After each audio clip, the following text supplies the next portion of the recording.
Little Horse and Big Conversation. Welcome to Little Horse and Big Conversation, where we give them their say, let the horse guide the way. Here at Little Horse and Big Conversation, we have the choice, so let's give them a voice. Here at Little Horse and Big Conversation, Little Horse and Big Conversation.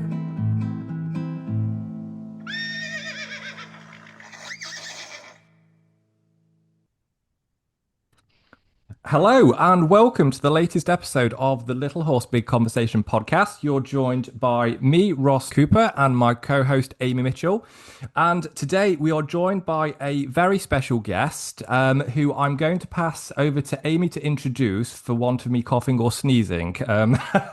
Not the hay fever, just a little bit bunged up. So, Amy, the reins are over to you. Thank you very much. Thank you. Yeah, we are absolutely delighted to have Rupert Isaacson here with us today. So in case you're not aware of Rupert, if you've been living in a dark hole, he's an author, he's a journalist, a filmmaker, a horse trainer, probably most famous for founding the Horseboy method, the Helios Harmony program, which is sort of led from Horseboy method and the movement method. And also the Long Ride Home horse training and self-care program. So like that's quite the list of exciting things going on there. So yeah, we are so delighted to have you on board, Rupert. Thank you so much for joining us. Well, I'm honoured to be on. Thank you for having me. Absolute pleasure. Yeah.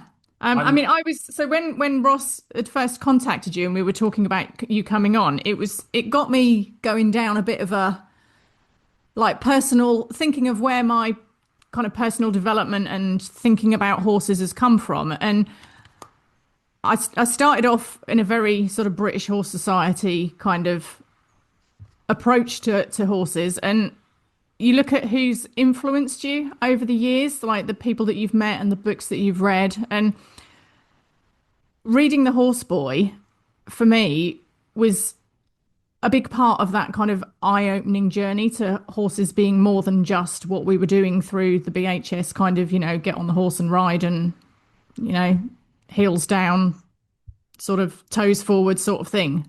So if it was real, I've read that book several times because I just think it's such a life-enhancing book. But it definitely was a step on my journey to getting to where I am now. So yeah, thank you for that. Thank you for the kind words. Yeah, I just felt like at the time that I came across it was such a different way of looking at horses and the relationship between humans and horses. And yeah, it's just fascinating. Ross, what are your introductory thoughts? Was that one of those awkward moments with who's going to speak now? Yeah. All three of us looking at each other. Three British people going, "Oh, I don't want to on the jumps in." We're waiting for the gentle nod, right, aren't we? Top hat comes off and a gentle nod. I think one of the things that stood out to me about your journey with the Horseboy, Rupert, throughout what I read of the book, was I was really interested to ask you how that shaped your view of horses, because you started obviously training horses before working as a journalist. Do I have that right? It was always parallel, Okay. like a lot of people who are horsey and don't come from the moneyed end of horseness. You end up on the professional track as a late adolescent because if you have a bit of talent, people start putting horses under your butt, and usually those are the difficult horses. And after a while, you learn a little bit the trade. So I was always doing that as alongside journalism writing. Like it never was like one or the other. Yeah. I think that's quite often. Yeah, I mean exactly that. I didn't come, I'm not a horse trainer, I'm a hoof person, but it's kind of similar sort of thing. You end up getting pulled into things and then it becomes more of a thing. And then before you know it, it's taken over and it's become your life. Indeed. Yeah. Yeah.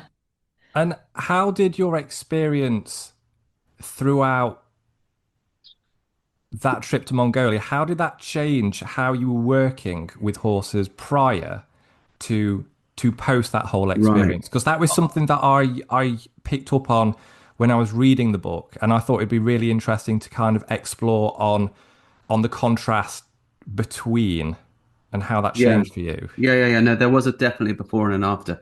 I think for those listeners who don't know the story, what happened, just to fill them in, is, my son was diagnosed with very, very severe autism, nonverbal, incontinent, tantruming, self-harming, all of that. And I didn't know what to do. But I did, because I'm a journalist, I'll always ask questions. And I thought, well, who does know about this? And I said, well, that's got to be someone with autism, right? So that's why I contacted Dr. Temple Grandin, who is autistic in the USA, who started where my son was and has kind of made it, if you like, as an academic and a neuroscientist and many other things. So I actually just went and asked her. I got an appointment with her and said, how's my son become you? And she Mm, said, do three things. And they were exactly what all the therapists were not telling us to do, but they made perfect sense to somebody like me, which was follow the child, uh, physically actually observe everything they're doing, because they're not going to tell you what they're into. They're just going to like do it. You've got to be on hand to see it. And then follow them emotionally, which is notice when they melt down, what's in the environment, what are the triggers that might be triggering that. And that makes a lot of sense if you're a horse trainer, right? mm, And also when they're happy, and try to, eliminate one and do more of the other. But of course, you can only do that if you do the first one where you're actually around enough to observe. But again, this is all very similar to horse training, right? And Yeah. then she said you've got to follow them intellectually. So what their obsessions are, really go with it, lean into it. And so I did. And it was actually my son who led me to my neighbor's quarter horse mare. We were living in Texas at the time. And it hadn't occurred to me to actually put him together with horses, because up until then in Texas, I was actually riding semi-pro on a kind of minor jumping circuit there. And the horses that I was dealing with, were not safe around, tantruming autistic kids. So, and I had no background in therapeutic riding, but because I was following him through the woods and we actually had begun foraging for wild foods, that was what he wanted to do. He then went through the fence to my neighbor's mare, forged his own relationship. And then suddenly I'm like, oh, well, this must be why I've acquired these equestrian skills so that I can follow him with this. And then, of course, when I first rode with him the first day, he began to speak properly. There was a heron that got up from the pond on the farm and flapped away, and he said heron, and I had no idea he knew that word, and that was appropriate speech. And oh my God! So of course I just kept doing it. So that was going on for a while before we did this Mongolia trip. So already, I think from that first day that Rowan and Betsy, the mare, forged this relationship where I really saw her fundamentally alter her behavior for him. Because what he did was he ran through the fence and got under her hooves. And not just hers, there was a little group of them. And she's the boss mare. And I know it's controversial these days to say horses have leaders or whatever, but let's just mm. she's a bossy, Yeah. she was a bossy mare and she was the boss mare. All right. And she very, very gently pushed the other horses off him. And stepping very carefully. And I didn't want to spook him, because so I'm moving very slowly. And she bends her head to him and begins to lick and chew. And, something's passing between them. And I realize, okay, well, I thought I knew about horses, but Mm, clearly there's more about horses that I don't know than I know. And that was, I think all quote unquote good horse trainers have these kinds of moments where it's almost like the horse hands you your ass, but in a very gentle way, not to humiliate you, not to make you fall off in front of people or whatever, but much more to say, look, there's many dimensions here. mm, And why would you deny yourself the amazing experience of this. But now, listen, I had been on a long journey with this before because I'm also a human rights activist. And although I grew up partly in the same area of the UK where you guys are from, in the East Midlands, very much hunting, very much eventing, very much jumping, team chasing. I grew up with all of that. And it's a great base because it teaches you how to really be to survive up there, and to Mm, be effective up there, and also to have fun and joy, because all of those ways of riding a horse that I just described are actually all about fun. Mm. They're not really that competitive. Hunting certainly isn't. Whatever you feel about hunting, it's not a competition. It's the horse and the humans having great crack. Now, whether or not a fox should be involved in that is a whole other mm, kettle of fish. But you don't have to involve a fox in that. You can do it, with bloodhounds or whatever. But the horses love it.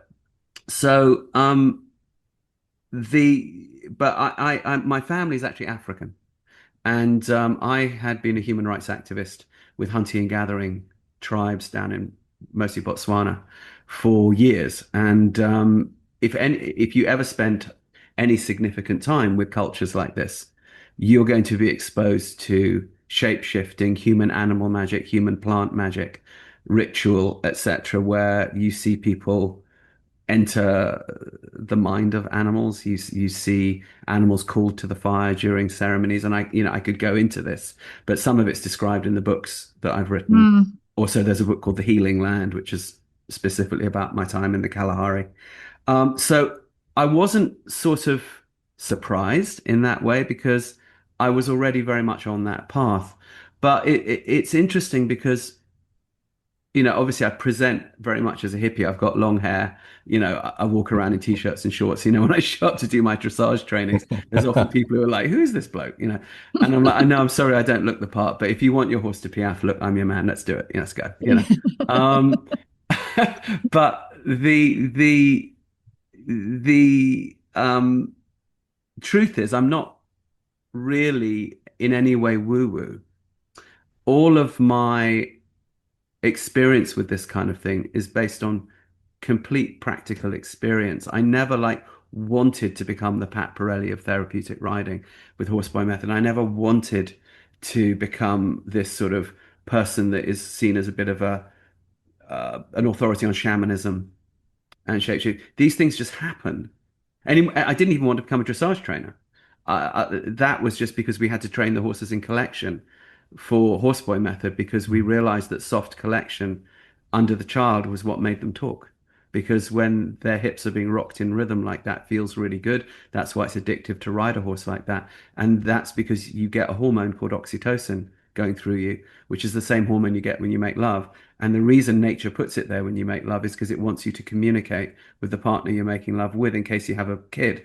Because if you have a kid in Africa where you drop a protein ball embryo onto the floor and every predator in, a mm, kilometer goes, "Ah, lunch, thank you very much." And then it's going to take, 20 years for that thing to eventually, get to the point where it can reproduce the thing. That's why nature puts it in. So, all of those aspects of myself have only really come out of practical exposure to stuff that works, I guess. And it's just that perhaps because of my African side of my upbringing, I was never completely wedded to the rational. I always knew that life is 50% rational, 50% irrational, no matter how much you might pretend it's one or the other. Like you could be totally woo-woo, but that's too extreme. You can be totally, oh, I'm just really practical, but that's too extreme as well. Both are mythologies. The truth is in the middle. And when you're in the bush in Africa, you have to be hyper aware because you can run into elephant, you can run into lion. You must go with your intuition. So even African kids or kids born of African parents, say in London, like I was, you're really encouraged to follow your gut and to follow your intuition. It's in the culture. Whether you're white or black, it's in the culture in a way that it's maybe not quite so in the culture for people who are much more westernized. mm. So I guess I had a predisposition to that. But I think you guys both know this. When you spend a lot of time very, very close to horses growing up, they're going to teach you this anyway. I mean, you can try to ignore it, but you've got this hypersensitive animal that's bridging the predator prey, thing to come and meet you halfway, which is a miracle, really, that it doesn't Yeah. just bugger off and Yeah. run away.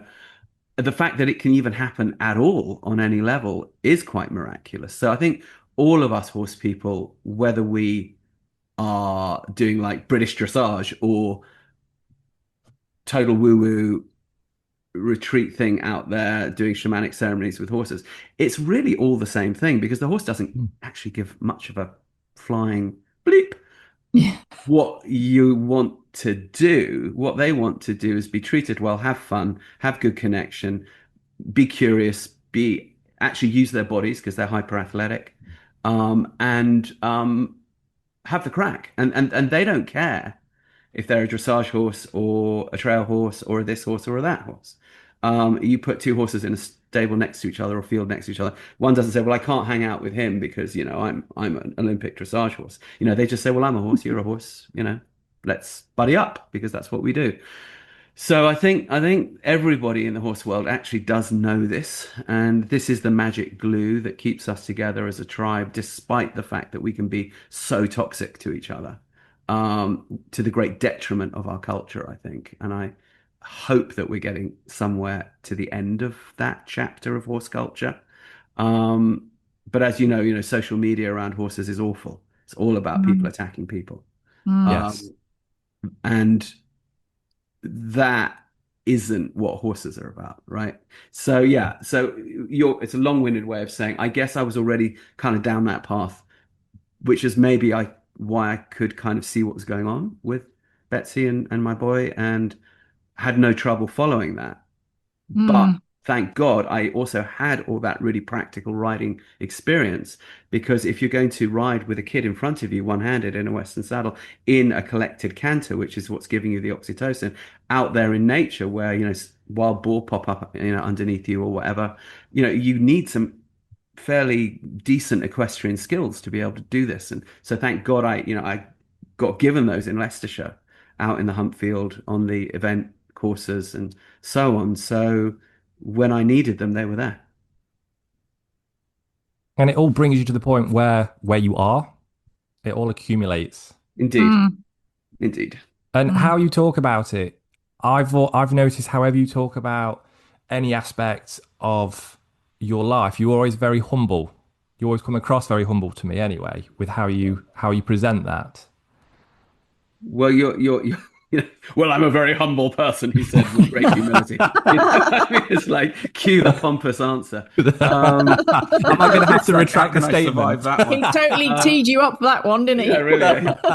Into the, and into the net goes. It's okay, we can edit. We can edit. No, no, but it's kind of you to say. I think the thing is, look, Are you I, blushing, Rupert? am I what? What, washing my It's face just like a a very squirrel? warm day. Yeah.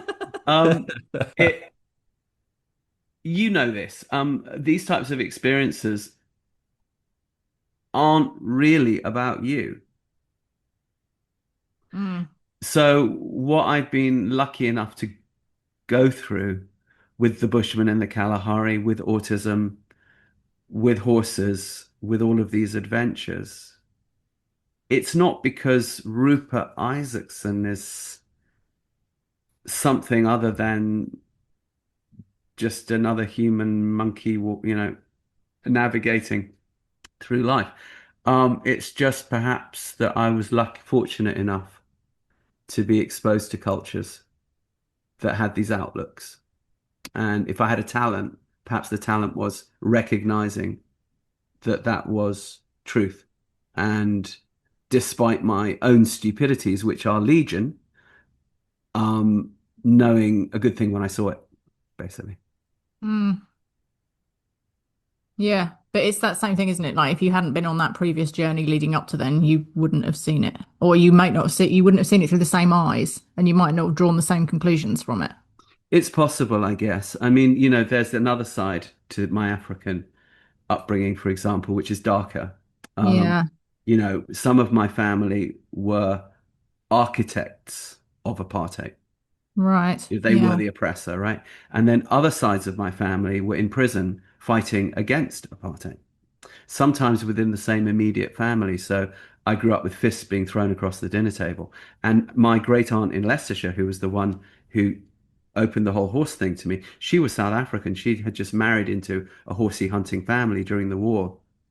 And that like many of the landed gentry, he had drunk the whole thing away. And by Mm. the time I came along, the money had gone, but there was 15 acres and some retired hunters, and it was very clear for me from the age of 3, because I'd just be found sitting in the field with them, that I liked horses and horses liked me. But my parents were living in are Londoners. They're only now at 90 this year, moving to Wales finally, from central Wow. London. Uh, Wow. God knows why, but there you Better go. late than never. There's a little bit of stress for longevity. Yeah. Let's move out of the house we've been in for 40 years and move to Wales, Why not? that. And then, on my other side of my family in Africa, is Jewish, and they were escaping from pogroms, which are mass Mm. killings of Jews, in Eastern Europe. And it's actually a bit of a joke. My great grandfather, Harry Herschel, actually was trying to get to America from Vilnius, but he got on the wrong boat when he got to London. He ended up going to South Africa, um, and because his English wasn't very good. And then I've got a whole other side of my family that's not white. So if you're my English South African family and Scottish South African family, I've got all these different. Uh, they were out there from the really early colonial days, like late 18th century sort of thing. So they, of course, mixed massively with the people that were there, and then some African families, colonial families, like families in the deep south of the USA, some would know their cousins across the color bar, and others would not. And remember that that was a dangerous thing under apartheid because it was against the law. Um, and that law was enforced with violence, whether you were white or whether you were black.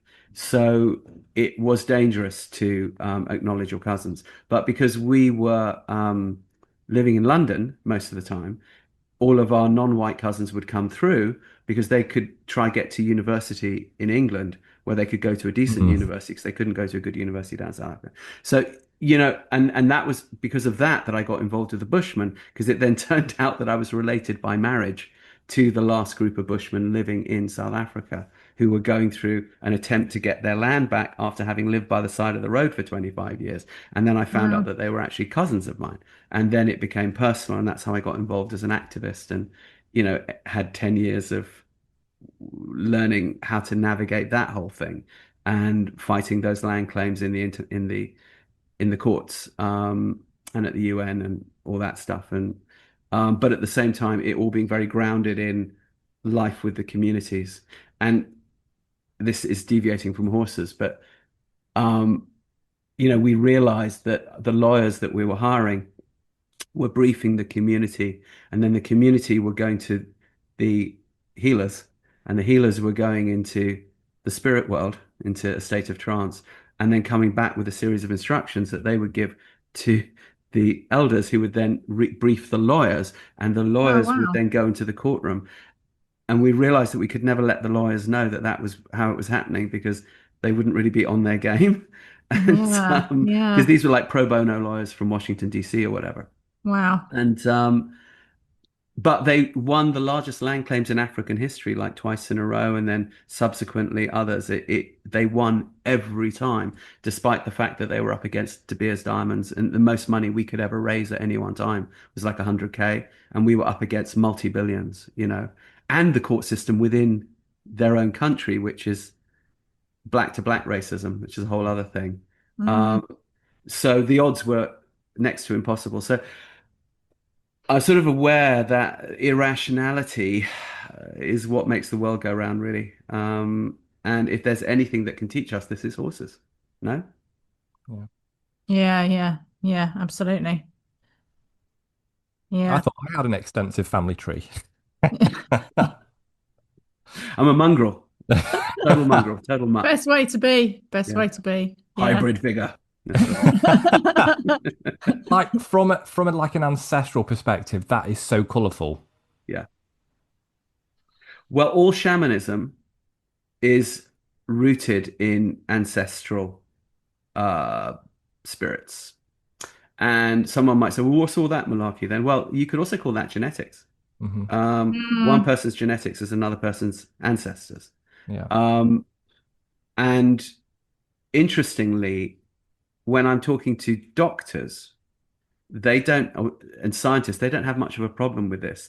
It's sort of wannabe cynical journalists that do because they have to take a position either as totally incredulous, like that's just all a bunch of wank, or totally credulous.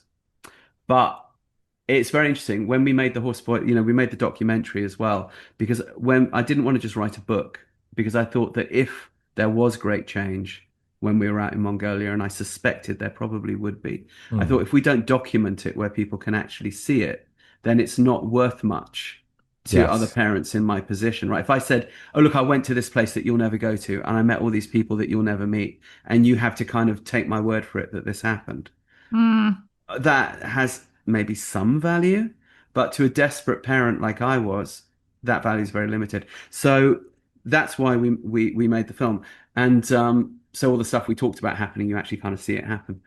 But my uncle, who was an eminent pathologist at University College Hospital in London, another South African, a Jewish Zimbabwean, in fact, and he very hard scientist, very ready to take a poo all over you if he thought you were full of poo. And so we had this little showing for the family at a little private cinema in Soho. And at the end of it, I thought he's going to take a big old poo all over me now. So I went up to Uncle Peter at the end and I put up this imaginary umbrella. And I said, go ready on. for the code brown. Yeah, surf's up. Do your worst. And he said, well, actually, Rupert, this time I'm not going to take a poo. And I said, well, that's unlike you. This is a golden opportunity. And he said, well, actually, no, I'm not for two reasons. He said, one is, remember, this is about almost 20 years ago. You're saying that autism isn't necessarily a bad thing. In fact, there could be some real gifts here. He said, that's interesting, just for me as a scientist. He said, but the other thing you're touching on is the harnessing of the placebo effect. And I said, what do you mean? And he said, well, Rupert, most people misunderstand the placebo effect. He said, most people will dismiss something. They say, oh, that's just the placebo effect, which means they have a fundamental misunderstanding of what the placebo effect actually is. I said, well, what is it? And he said, well, it's this. He said, Rupert, when you go to the doctor and he gives you a prescription or she gives you a prescription, and then you go to the pharmacy and buy that drug has had to go through a drug trial. And that drug trial has control groups that get a placebo, not the drug. But the people have the same disease that they're trying to treat. And it's not until the drug can make more people better than the placebo that the drug can go to market. And this usually takes 2 to 6 times. And he said, the thing is, these people, Rupert, they don't just like think they get better and die later. They actually get better. And we have no idea why. But the entire pharmaceutical and allopathic Western medicine medical industry rests upon this irrational foundation. It just comes across as rational because eminent people like my Uncle Peter come along, and talk authoritatively and have these medical degrees. But actually, it's based on something irrational. So he said, that is the placebo effect. And he said, is it possible that, cultures closer to nature can harness this? And perhaps science will one day catch up with that. And I thought that was unusually Yeah. open-minded of him. And again, back to horses, I think that's what horses do for us. Like, no one gets involved with horses these days except for one reason, which is that we think they'll make us feel better. I mean, that's it. Mm, Yeah. Yeah. And they do. And they do. mm, They heal us. I think yeah. when I first, I wouldn't say it was first, I came into horses later in life. So I was probably about 16, which That was last year. Yeah. You've learned a lot. it's Come on, it's a well. Yeah. it's a good camera. Quick It's a learning good curve. camera. Yeah. And I think I was not really 100% comfortable for a reason which I didn't have the awareness or self-awareness at the time as to why I didn't feel comfortable with the way that I was being taught or asked to do something in a certain way. It just there was a misalignment for me. And then I had a spout of depression in 2011, and it was horses that brought me out of that. Yep, I have the same story. I couldn't get out of bed for depression when I was about 11 for about almost a year. I went to a tough school and shitty things, and it got too much, and so I wouldn't leave my room. And what got me out was horses for sure. Yeah, they just have an Mm. incredible ability to heal. Yeah, yeah, they do. And it's interesting, in Greek mythology, the main mythological persona of healing is Chiron, who is the centaur. And he is the one who teaches all of the heroes because he teaches them all Theseus, Achilles, Heracles, Actaeon, Asclepius. And Asclepius is interesting because he becomes the god of medicine. He's the only one that doesn't go off and try to kill everybody. All the other heroes go off and try to kill everybody and sort of forget everything that Chiron taught them. But Asclepius is the only one who goes with it. But it's the horse human mix that is seen as that kind of wounded healer.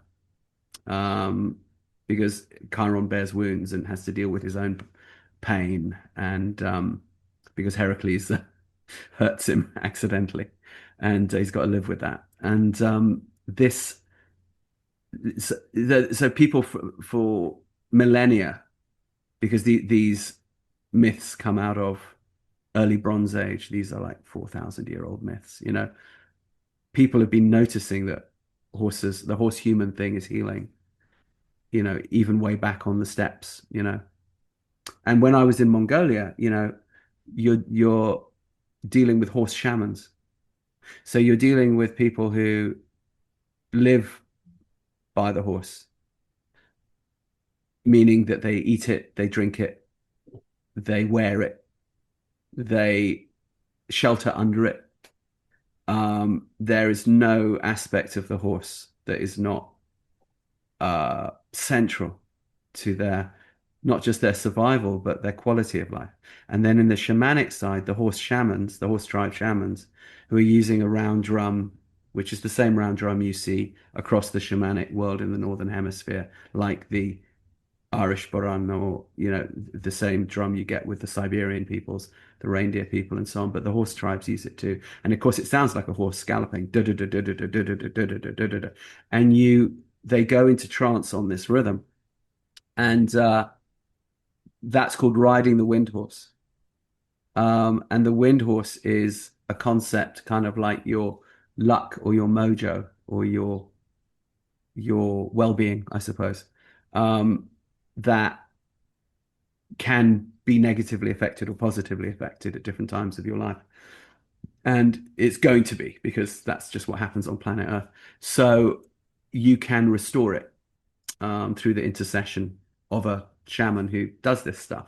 And it actually goes over into Tibetan Buddhism. The Tibetan Buddhists have the same concept and so on. So, and Mongolia is really interesting because, it was the most violent culture on the planet for centuries, right? It would be that all the Mongols would be sitting there in the arse end of nowhere and go, you know what, Urgush, I think it's time we killed everybody from the Pacific to the Mediterranean. How about that? That's a good idea. Yeah, let's do that. So then they'd explode out of Mongolia and they'd kill everybody from the Pacific to the Mediterranean. And then they get a bit tired and they go, oh man, that's a lot of work, wasn't it? And then they sort of go back uh, to Ulaanbaatar and rest up again for a couple of generations and then do it again.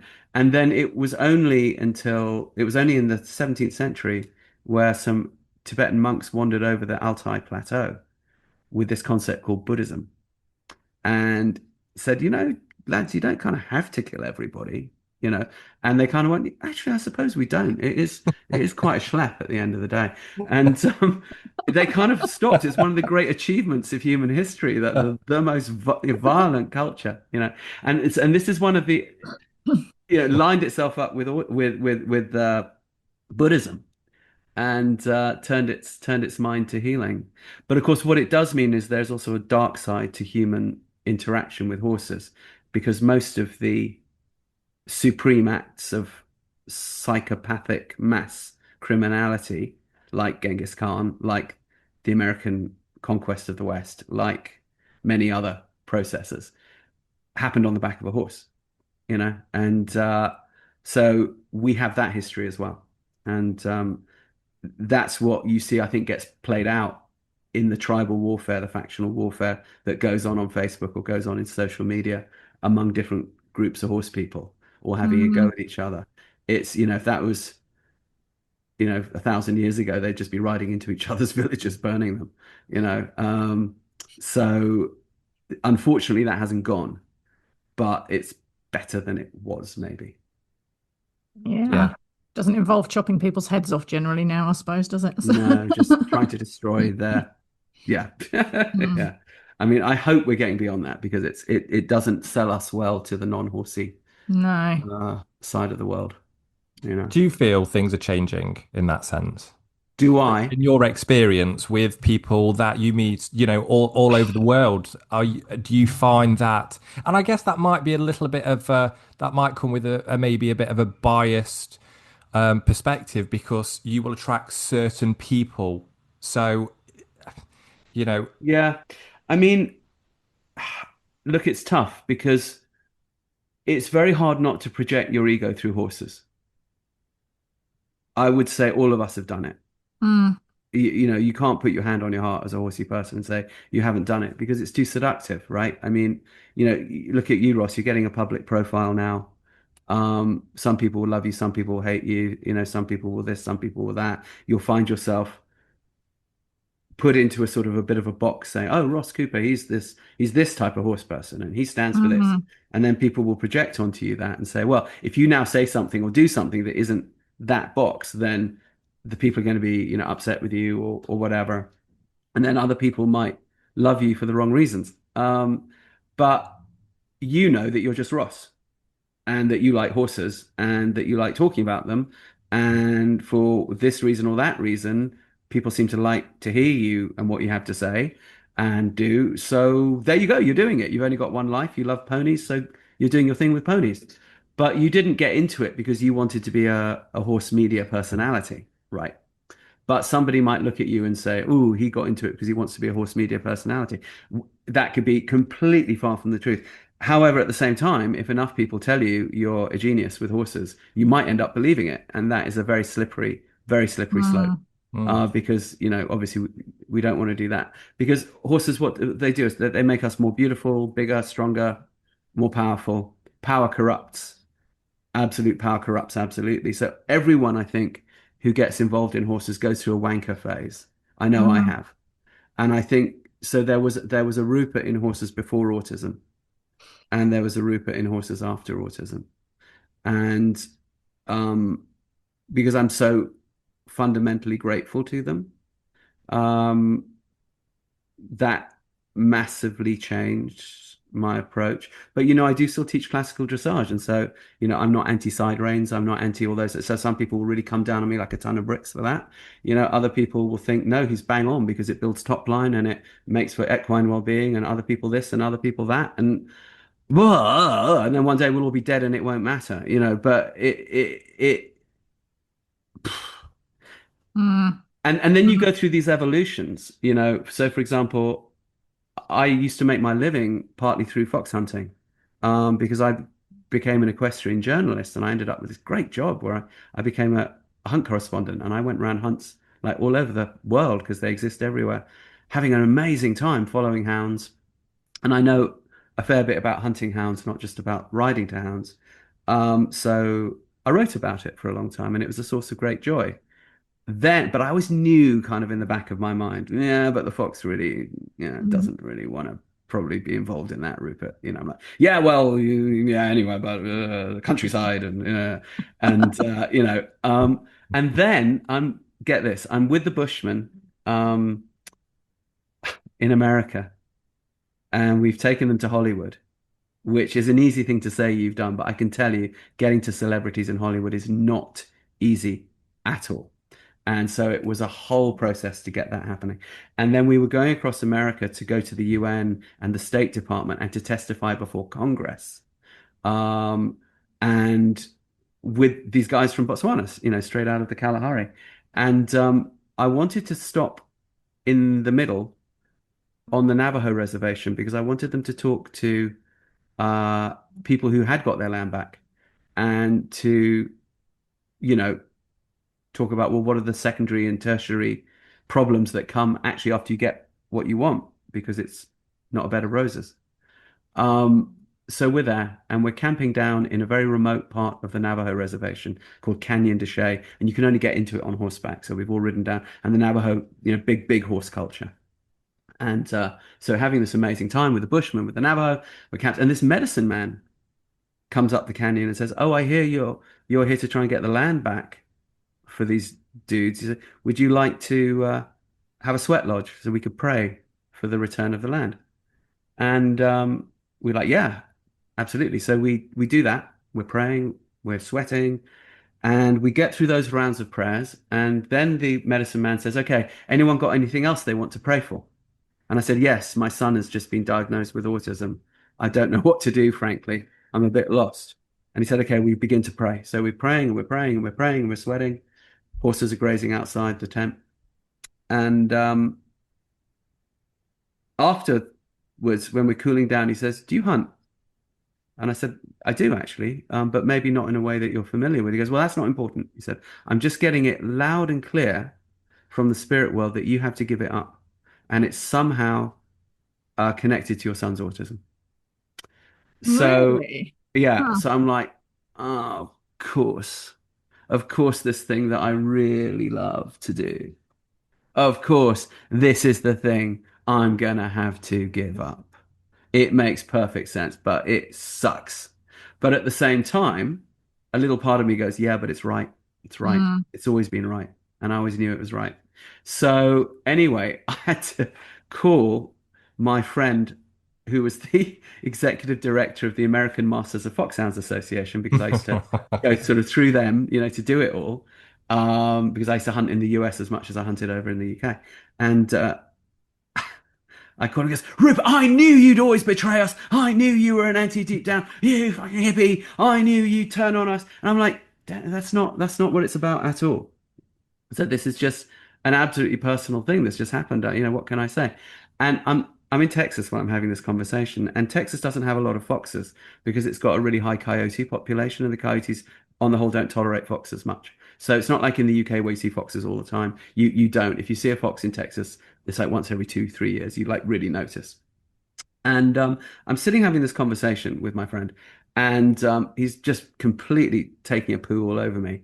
And the porch light into my front field is throwing a light only about 20 feet, 30 feet out from where I'm sitting on the porch.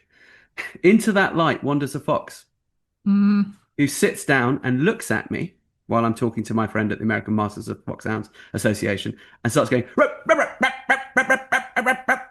I'm like, "Listen to this." And I just put the phone like this. And he's like, "All right, Rupert, well, maybe. So now what I do is I ride to hounds, but I go out with the bloodhounds. And what we've done is we've actually started a way of doing it inclusively. So I have a friend in Germany, because we live partly in Germany, who has her own pack of bloodhounds. And we team up with a friend of mine who runs a horseboy program not far away from there.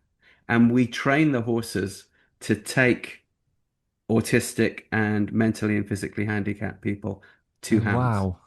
And it Oh, is how cool not is that? easy. But we have people who are, have spina bifida or whatever, and they've maybe done some sort of RDA thing, but they've never been out of the arena there. And we got them in the thick of the action because we lay Wow. the scent, we lay the trail so that it goes in spirals. So the hounds are coming through. So it's not like the hunt just buggers off and leaves them. Um, it's all happening around them. And then we're like, okay, we could make this more inclusive, right? So we have a you probably know we have a program called Movement Method, which is without horses. So in that same area of Germany, we have several schools that are overwhelmed with refugee kids from Ukraine, from Syria, Iraq, who don't get out much, and but they've adopted movement method because it's made things less violent in the school. Um, and so we bring them out for these inclusive hunting days as well. And they follow on foot and they follow in the tractor and it's also an organic farm. So we explain to them about all that. And they have a big party at the end and everyone's invited. And the idea is just come and be included in the countryside. And it doesn't even have to be the equestrian side of it. This is just an excuse for us really to bring everyone together. So, my relationship with riding to hounds has changed as well. I want it to be inclusive, and it can be. And I think that's one of the most positive changes within that line of equestrianism I've heard for a long time, that you are still, whether someone agrees with it or they don't, you are bringing something different to that tradition, one Indeed. that's And look, there's no animal involved, right? We're just hunting a Mm, yeah, pre-laid scent, but mm, we're seeing all the wildlife as we go. mm. Yeah, yeah, yeah. We're just Yeah, I not think that's hassling awesome. it. Yeah, yeah. yeah. That Um, sounds amazing. It is it's brilliant fun. It's also quite stressful because of course we don't want anyone falling off, Yeah, and some yeah, people are, riding up there in a Western saddle with somebody else. Some people are having side walkers. Some people are able to ride the horse independently, but we need to choreograph it a little bit. So we yeah, put the horses through a massive training program for this. But there's a really amazing bloke in Ireland who's doing something quite similar called David Doyle in County Limerick, at a place called Liskinnet. You should see if you can have him on the show. He won't. If you can get him on the show, because he won't come on mine, because he's a friend of mine. He's like, right, no, Rupert, I'm not going to come on that show. See if he'll go on your show, because he's an amazing man, yeah. Okay, um, beautiful man. David Doyle, David Doyle. St. Name Joseph's noted. Foundation. I think. Sorry, just was it? Yeah, I reckon. Yeah, yeah, yeah. All right, see you. Yeah, sorry, kids are off Yeah. to karate. Okay. No worries. So Challenge yeah, no. accepted. So I guess your question about do I see things changing for the better? Yes, I do. And at the same time, I see people taking entrenched positions against each other, Mm, Yeah. often for purported good intentional reasons, Mm. like you shouldn't use bits or something like that, right? mm, Um, and what happens is the love gets lost and the joy gets lost, and it just becomes about one faction of humans attacking another faction of humans, um, just like humans have always done. mm. And that makes me a bit sad. Um, so I do see lots of really positive change, but I also see, the effects of social media that we've all seen. I see Yeah. both at the same time. Yeah. We have conversations about social media quite a lot. That comes up from time to time. And I think what's really interesting is that I was thinking about this the other day. So I've just because I've not put anything on social media for probably at least 2 or 3 weeks now. Whereas I like to write, I like to kind of show some things online. And I was sat there the other day, and I don't think I've bounced this one off Amy yet, but I was sat there and I was thinking, why are we doing that? Are we doing it to showcase our own work, which I think on a level comes with the industry that we work in? But shouldn't we be bringing something to the table which we're quite excited about, or something that's different to go, huh, have a look at this. This is quite cool. And Mm. it's the energy and the intention that you bring to what you're trying to show. Yeah. No, Yeah, it's I that heartily, community aspect. I so agree. I mean, it's really interesting. When we started with horseboy method, for example, we train people to ride in the same saddle, big Western saddle. It's synthetic, so it doesn't weigh much. With a small-ish child in front of you, because that is how you get the maximum oxytocin effect. And um, when we first started with this, we got attacked um, by the orthodox therapeutic riding community who said it was dangerous. And we're like, well, then why aren't we having accidents? You know? And and then if you don't insist that the kid wears a helmet, well, yeah, but if a kid has terrible sensory issues and you force them to wear a helmet, um, you just are actually going to do more harm than good. Hmm. So we'd like them to wear a helmet, and mostly they do, but if they can't, we have a special insurance. And then, we went to Germany to work, and no kids in therapeutic riding wear helmets because they say, actually, no, they realized that there was this whole sensory issue. So they just put it outside the program. But you'd have the Brits or the Americans going, oh, that's terrible.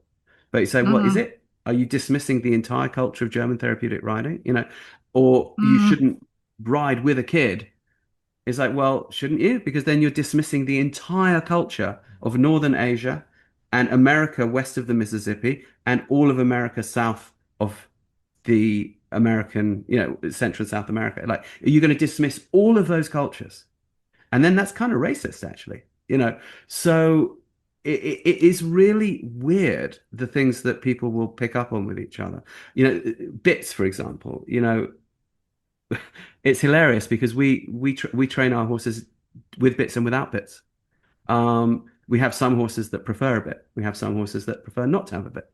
We have some horses who prefer to have something like a Lindell type thing, bitless thing. We have hmm other horses that only want nothing or a neck ring, but they'll all actually go in a bridle because quite happily, because when you put someone who doesn't know how to ride bitless or bridleless up on a horse, it's not a great idea, you know, particularly in more challenging situations until they've learned how to do it. So, you want your horse to be versatile.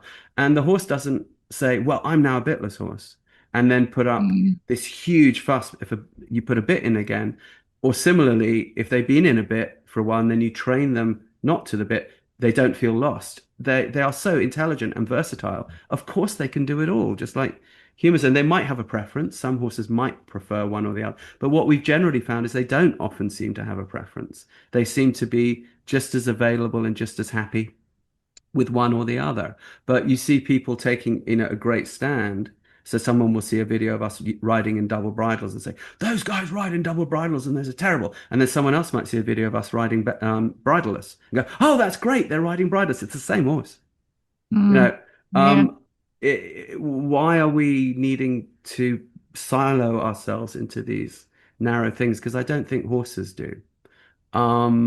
But that's just sort of one example, Mm. where we can waste a lot of time having a go at each other.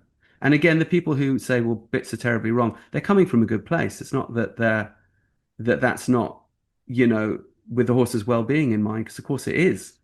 We can respect that. It's just that it's more complex, and as you say, to be able to look at these different things and say, well, okay, if you hate bits, then you can't look at the riders in Mongolia then, because they're pretty heavy with the hand.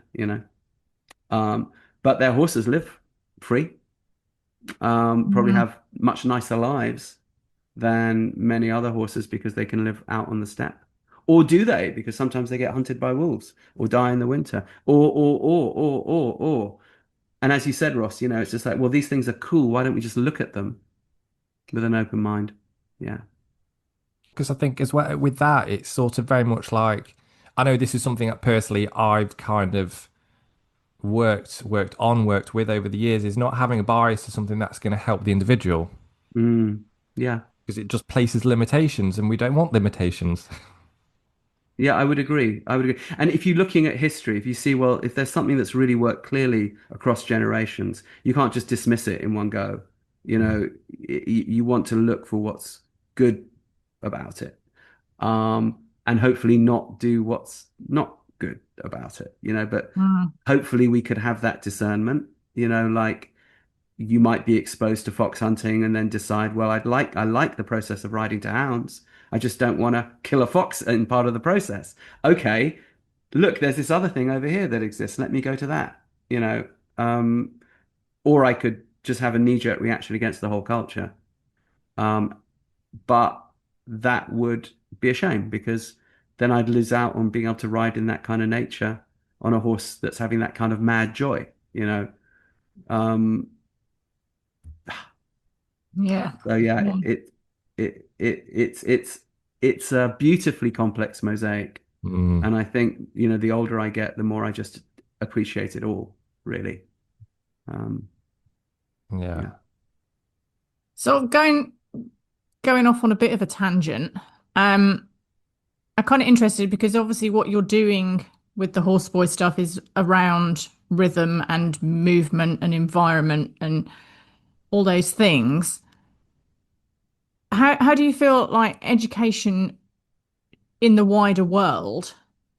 We're so, I mean, I guess probably in schools nowadays. I mean, when I was at school, you'd have an hour of PE in a week and that was it. Mm, Like that was your movement.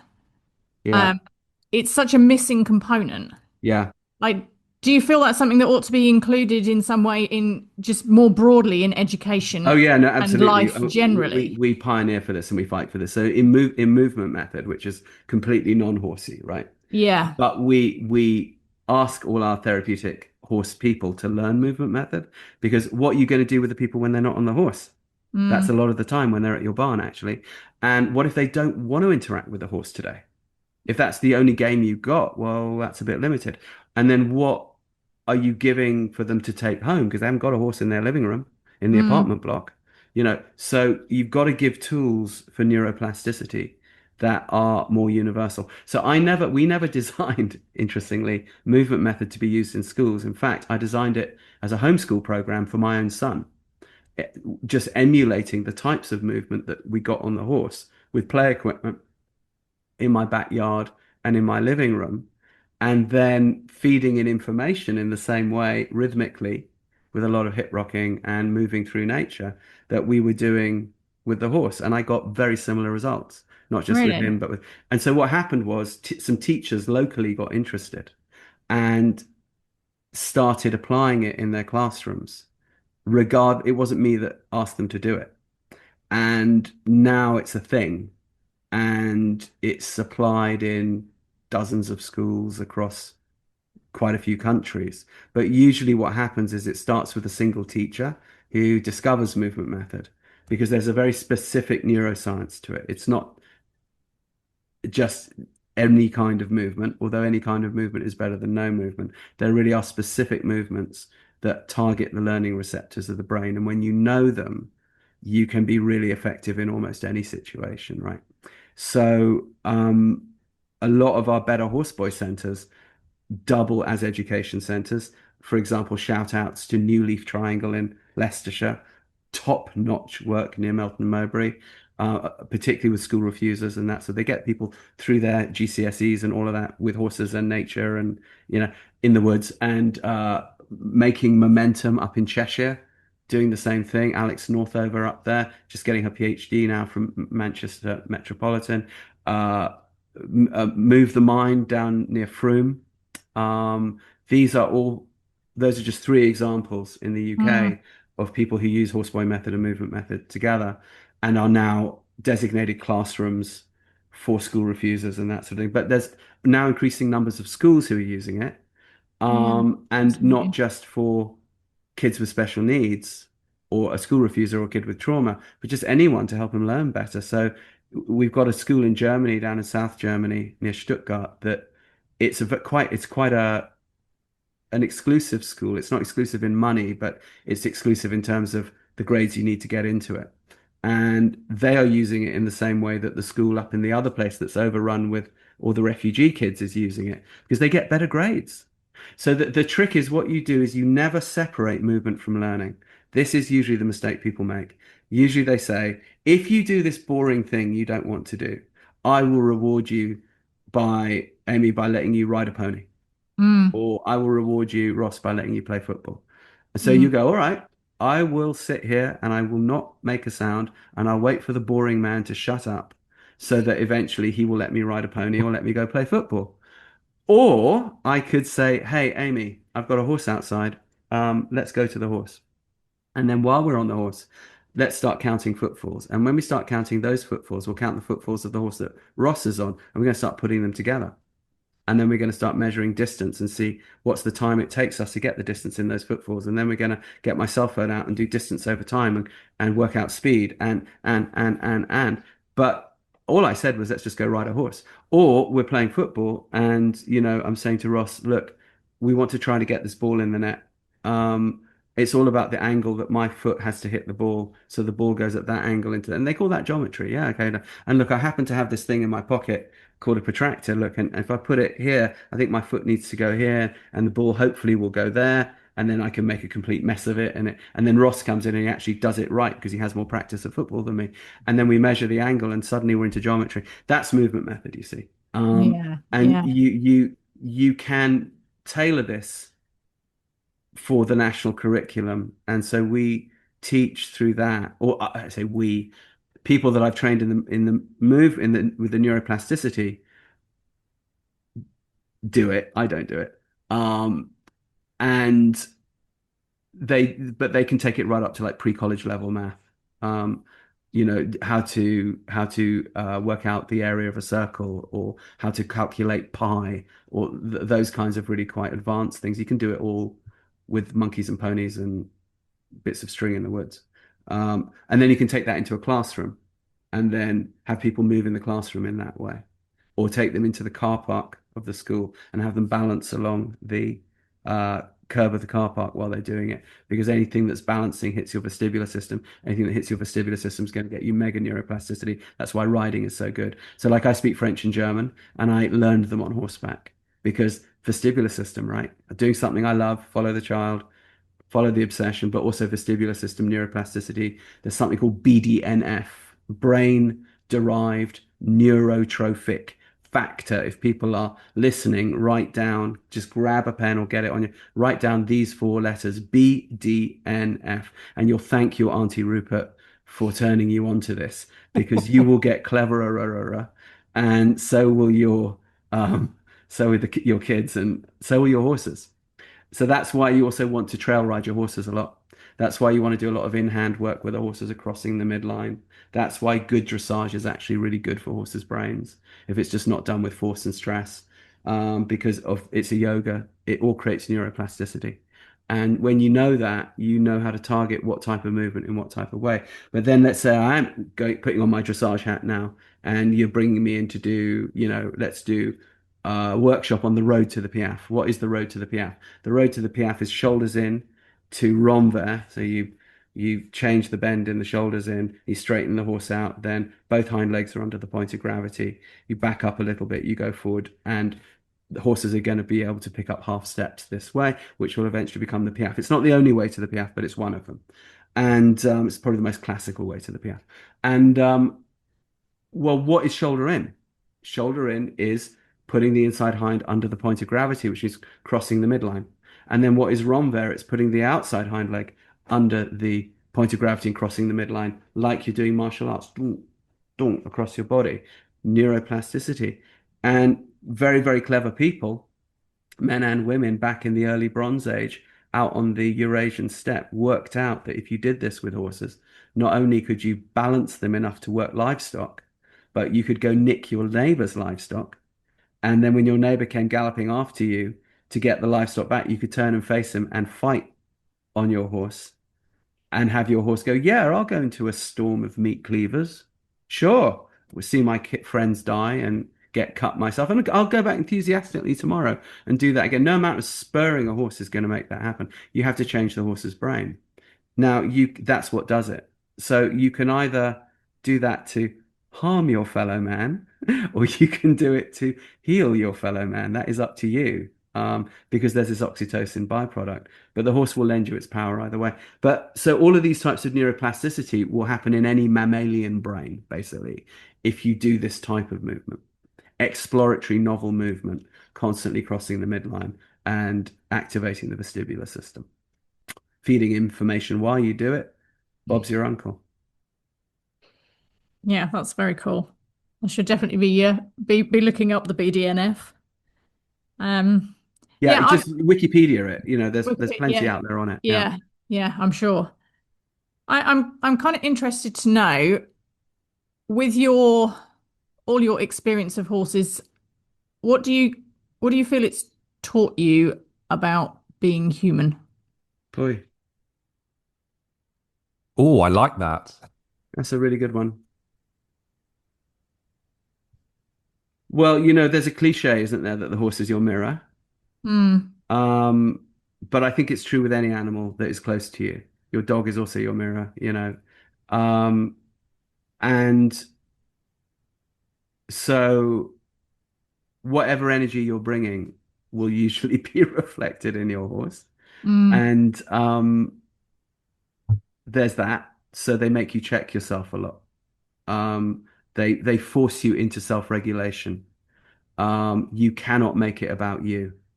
You know, everyone knows this, and it you might not even be doing that for the right reasons. You maybe just don't want to be killed, because you're dealing with a flighty young horse or something. You better be able to self-regulate. And the all of the old masters write about this. Xenophon, writing in what 400 BC, which is thousands of years after the whole horse training thing is actually evolved. He writes that, yeah, it's very good for hot-headed young men to have to learn how to train horses in this three-dimensional way of riding that you need for battle, which is effectively dressage, because you cannot lose your temper, and mm, you cannot lose your cool. You have to master your emotions if you're going to do this, which means you might be able to be effective on the battlefield, and you might then also be able to become a good city administrator, or if you're training for public office. And Pluvinel, writing in the 17th century, makes the same point. He goes down to Italy to learn fine riding, goes back up to France, and says to the King of France, you know what? Our aristocracy's out of control. All they do, the young ones, is fight duels and gamble, which is terrible for the economy because it keeps splitting up estates. And if they survive into maturity, they fight stupid little private wars with each other, or worse, civil wars against the crown. And they don't pay their taxes, by the way. And we've had 100 years of religious uh, civil wars. Um, we will never rival Spain as the top economy in Europe, if we keep going like this, but we could rival Spain, even though Spain has the Americas, because we are so agriculturally rich. We just have to get our shit together. So, sire, I propose four riding schools in for the young aristocracy. This is early. This is about the same time that Shakespeare's writing, like 1600, 1610, and the king goes for it. And that's where these French dressage schools come out of. And yeah, 100 years later, or 20, no, less, 30, 40 years later, they've overtaken Spain. And so it's all about self-regulation. So I think there's that. But I also think there's also joy. Like if you really let horses bring out what they can best bring out in people, horses are really playful. mm. Horses are really curious.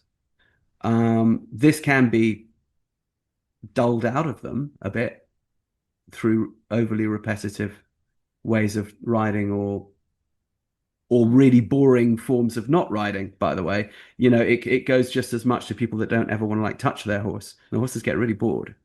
And boredom is not good for horses or people. But if you allow your horse to have a really interesting time and life, and you do lots of different things, the horse will usually respond with a lot of joy. And that great explosion of joy that you get from horses, I think, is always just a really good reminder um, of what life really ought to be about. And then finally, there's awe. You're always, it's the same feeling when you stand by the ocean, Yeah. or a mountain, or under the sky, or any big nature.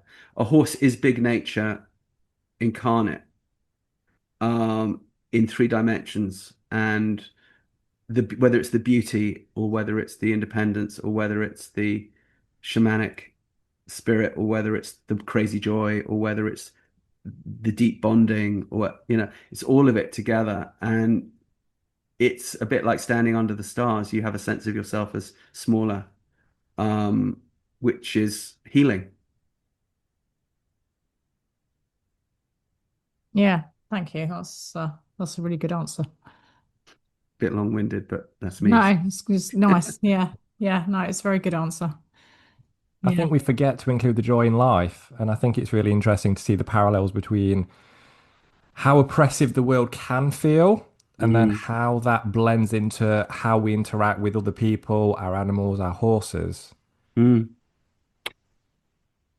you know, whether you ride or don't ride, there's nothing to stop you going into nature with your horse. Mm. Mm, And and to see what your horse's reactions are to nature. You know, like your horse will spot the deer before you do. The horses will spot danger before you do. If I'm going mushroom picking in the forests of Germany, it's great to be on a horse because I can see down. And actually, we used to do that a lot with the autistic kids there in our program. We'd stick them up and say, okay, you look that side, we're looking that side, and they would scan. And then between us, we come at home with a great big bag of yeah. amazing. We do a lot of foraging, you know, on horseback. It's a lot of fun. You don't have to do it mounted, but if you do it mounted, you can cover more ground and you have a vantage point. But there's no hierarchy of experience whether you do it mounted or not mounted. Um, it is important, I think, to go out into nature with your horses. And it's interesting with all the dressage that we teach, very little of it do we do in arenas. So we have an arena, but really that's just a convenience thing for because if you're training lots of horses, you need predictable footing when the weather is bad, basically. So where I'm Mm, sitting here in Spain, it actually gets really wet in the winter and very, very muddy. And there might be times when you can't do much because it's so slippery. Or if we're in Germany, you know, it could get very icy. You can't do much in that time. So if you if your economy is a bit tied up with it, then an arena is a useful artificial thing.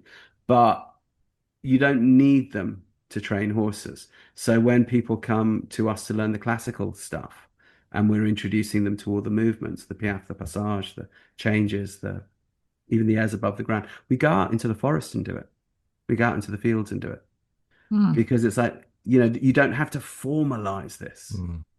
Mm. You want to check your footing, sure, right? So you don't want to go somewhere that's like a really crap footing because that's not nice for the horse at all and that's dangerous. But you know, you scout your area and then you can notice what's going on with the birds and you can notice what's going on with the wildflowers and you can notice what's going on with the weather.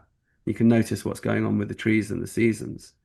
And of course, sensory, this is gonna chill you out because it's the environment you're supposed to be in. You're not in some big industrial shed, you know. mm, Um, and or even a big open arena that is a little bit sterile with the hills behind it.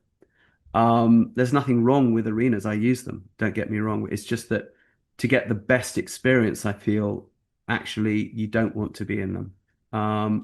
And then, of course, when you're out on the trail, the horse always has a forward tendency.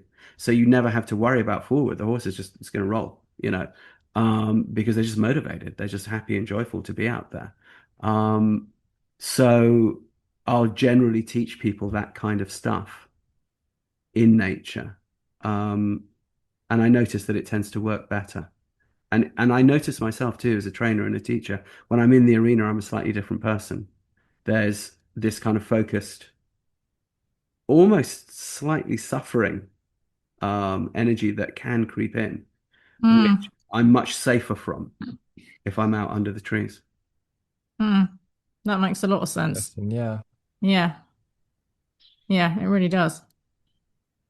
I'd far rather do things Right, and if you think about about. where it all comes from, it comes from tribes on the steppe. Yeah, So now some of them are lucky enough to have some sandy soil, some of them are not. yeah. Um, but they are using the environment they've got. Uh, so they might create areas of predictable footing, like I say, where it's sandy, for training certain things where they don't want the horse to trip or the horse to be worried that it might trip or whatever. If you're going to teach a horse an extended gait or a spin or something, you don't want the horse worrying about its Mm, balance. mm, You don't want to cause stress. But then hopefully you get a horse that can go do those things where the footing is not good, because that's mm. what planet Earth requires, you know. There's Yeah. nothing like the hunt field for teaching you that. Yeah. Oop, down I go. Again.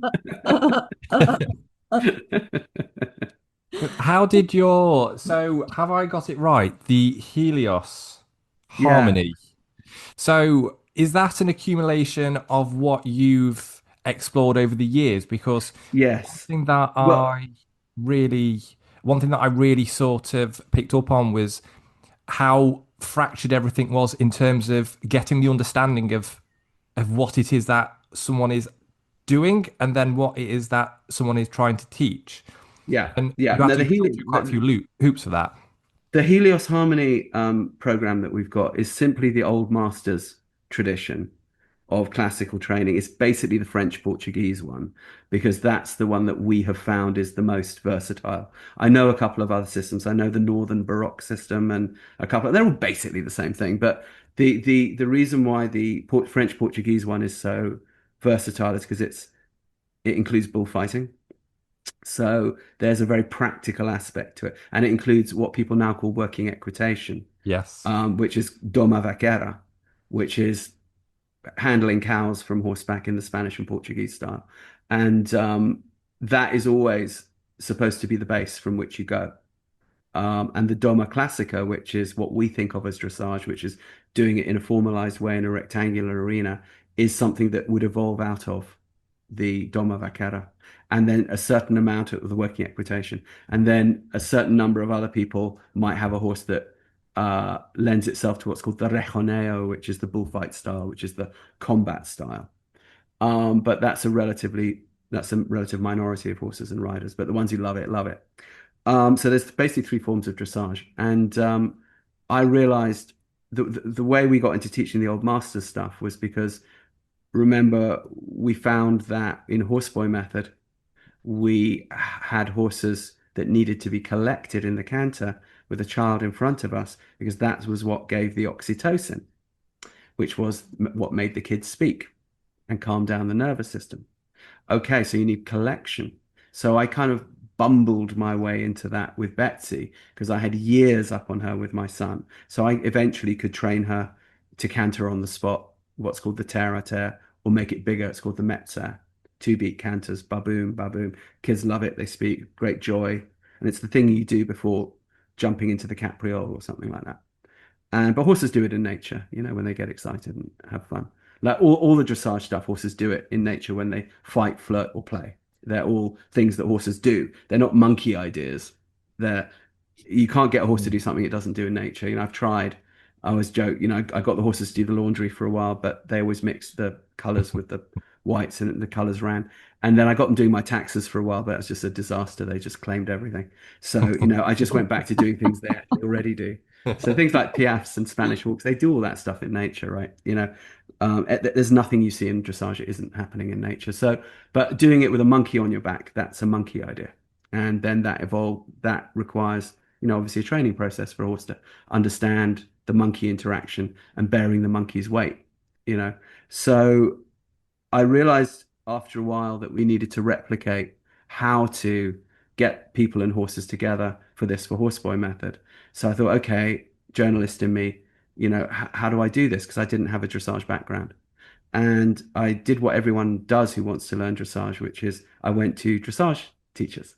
And I had the same experience that everyone does. You just hit a brick wall. What happens? You get stuck at shoulders in for like 30 years. And the reason is, and usually your trainer is also stuck at shoulder in for 30 years. They just don't admit it. Because there's a missing component. So I went to some friends of mine who were quite high level dressage riders on the international circuit. I had some, because I've been a journalist in the equestrian world, I knew some people. And I said, what would you do if you're in my position? You need to learn this thing that everybody says takes 500 years and is impossible anyway. And you have to have this special talent for, but it can't be true because there's actually quite a lot of people doing it. So what do you suggest? And I got the same answer from all of them. They said, go to Portugal. I said, why? And they said, because that's the last place where they still use dressage for the original purpose. And I said, well, what's that? And they said, well, fighting. And I said, well, but they're not at war with anybody. And they said, no, it's the bullfight, Rupert. The Portuguese bullfight is mostly on horseback. The Spanish bullfight is mostly on foot. So the bull is not joking. So when it comes for you, if you can't dance around it, because you're not trying to kill it, you're dancing around it, it will just kill you. And it's intelligent and it's fast and you can't get away from it because you're in a relatively small arena. So what happens is they train the people to be the riders on schoolmaster horses that know it all. in the same way that we in Leicestershire grew up learning to jump hedges on horses that knew how to jump hedges. And because if you try to jump a hedge on a horse that doesn't know how to jump a hedge, you fall off and hurt yourself. So that made sense to me. And so I went down there and I started training, and I noticed that all the training was done on the ground, that the way they created the schoolmaster horses was all in handwork. And I was like, I understand. So you get the horse to understand everything that it's going to do before you put the monkey on. Shock. Okay. And then when you add the monkey, then you have a person on the ground. You have a ground monkey and a sky monkey. And the ground monkey says to the sky monkey, when I do this with my stick, which is taking the place of the leg, you do this with your leg and your body weight. And the horse goes, oh, oh, Oh, that thing. oh, oh, oh, oh, right. This thing I already know from ground monkey. When sky monkey does this thing, it means the same thing. Oh, right. I understand. I accept. And this creates a smooth learning curve where people don't get hurt. You don't get all these tantrums. You don't have horses freaking out. And so I thought that's what I need to learn. So I found my way to the man who is probably, again, the journalist in me, probably the greatest living exponent of equestrian art currently alive on the planet, and that's a man called Luis Valença, who was a student and the cousin of the legendary Nuno Oliveira. And I went and I stood shoulder to shoulder with him for only about, initially, I've been doing it for years now, but initially only about a week. And I just wrote everything down and I filmed everything and I asked I was shoulder to shoulder with him for, 8 to 10 hours a day, me and my wife both. We went back to Texas with all our backyard quarter horses and donation horses. And within 24 months, we had them all in Piaffe Passage changes, Wow. airs above the ground. We're like, oh my gosh, this works. It's a system. So what happened was we weren't initially trying to teach people dressage, but people would come for trainings in horseboy method. And then we have another program called Taquine Equine Integration, which is how you train the horse from the ground as its own therapy for people with trauma, for adult autists, we do it a lot with the German army. We do it, that's enough. So we've got all these different programs, right? But it's classical training from the ground in handwork, long reins, and lunging, which maintains your therapy horse. So it meant that our older clients could be our trainers, which took a lot of weight off our shoulders because we didn't have the time, frankly. And then people started going, oh, that's cool stuff, because they see the horses piaffing and stuff. Will you teach me that? And we're like, well, sure. And so we came up with the name Helios Harmony, partly because we have a horse called Helios. But Helios is the god of the sun, as some people know. So this idea is that it shines a light on what people find confusing and murky, and it kind of democratizes it. So it all comes down to two patterns. There's a shoulder in pattern and a counter shoulders in pattern that eventually becomes a renvers pattern and a travers pattern. And that is the basis of it all. And when you know that, you just know that it's two patterns. It's pattern one and pattern two, endlessly applied in different formulas, which become kind of infinite. But when you know the tools, which you learn on the ground, you and the horse have clarity about how to go forward. That's the idea of shining the light. So anyone can do it. I mean, listen, lads, if I can do it, I do not have a particular talent with horses. So if I can train my horses to do all that cool stuff, you certainly can.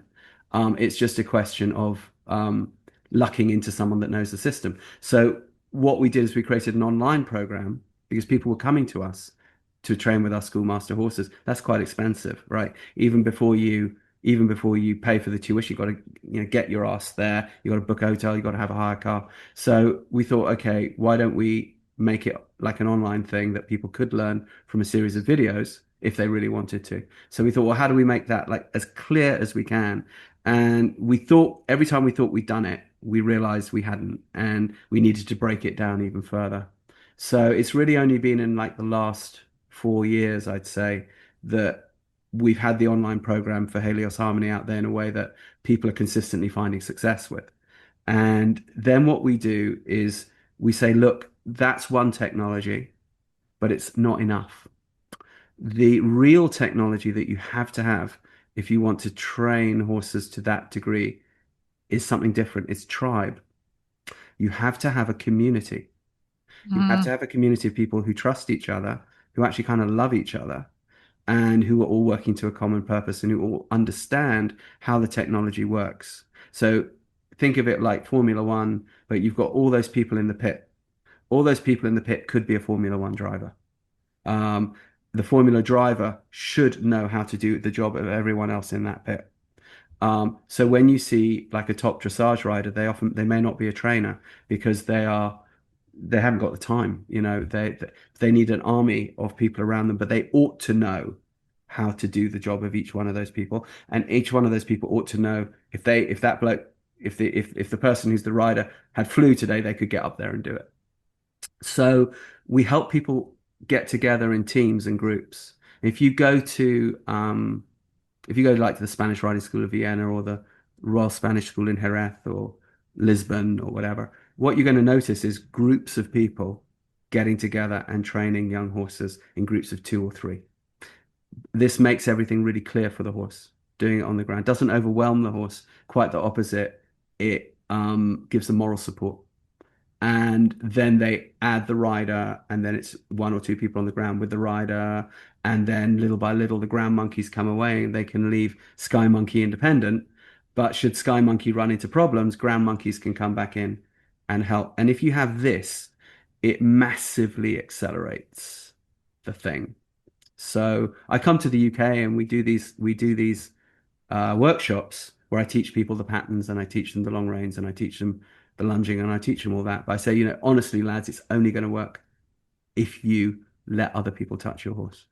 And Mm. so you've got to get together with other people and do this. And a lot of people will say quite rightly, well, I don't have anyone else. I'm in isolation. And we say that's the experience that most people start from. How do we manifest your tribe? And there are ways, that's the shamanic aspect, that you can manifest the tribe. You just have to ask for it. And that community is really important. Um, so we'll be doing actually a summer camp we're in May 2026. So in July 24th to 26th, 2026, we'll be doing a workshop like this in the Welsh borders for the Helios program. Oh, But we amazing. also show people how to use it therapeutically, like for the Takim program. And we don't just show you how to do those patterns, we show you how to get together. And so that's a nice thing within the Helios community and the horseboy community. We've got a lot of people that really work together, and that's what ensures success for everybody. Yeah, I think that thing of a supportive community is just massive in Mm. whatever context. And it's understandable that people quite often say, "Well, I don't want other people touching my horse. My horse is mine, and this is my me time when I come home when I go from work or whatever." It's like I do understand that, but that's not much fun for the horse actually, because Mm. horses are social animals. And the whole horse training thing evolved on the steppe with tribes of people living in tents, families and extended families doing it together. If you aren't going to respect how the technology actually works, you will be limited. Um, so horses also like to have other horses in the arena while they're being trained, and they like to do things in groups. That's why horses love hunting. Horses are herd animals. They're social. They want that, and they want the interaction with you. And frequently I'll hear from people. Sometimes when I'm doing the therapeutics trainings, people will say that old cliche, "Oh, I love horses, but I hate people," or "I love dogs, but I hate people." And like, well, then you're in the wrong business, my friend, because you're supposed to be here to help people. That's why we're doing it. If you just want to live in isolation on top of a mountain with your horse, I mean, knock yourself out. Sure, you have the right to do that, but you're not going to help anybody. And I don't think people, I think that's almost become like a cliche that comes out it of people's has. mouths.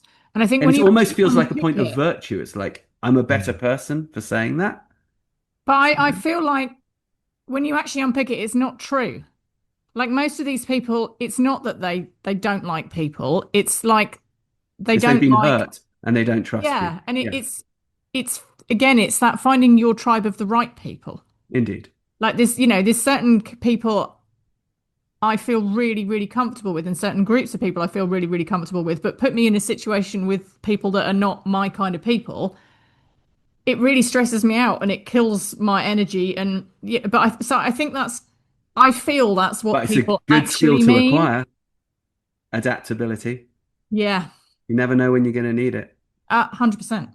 Because look, if I'm dealing with an autistic kid that can't talk, Yeah, I can't say, well, I don't feel comfortable here. Because guess what? I don't, yeah, and there's pressure on me, right?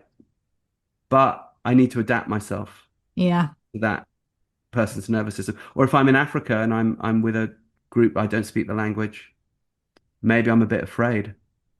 Maybe I'm afraid some violence is going to happen to me, or maybe I'm afraid something like that. Actually, that can just happen in a pub in Nottinghamshire, for Christ's sakes, Yeah, for and sure. we all know that.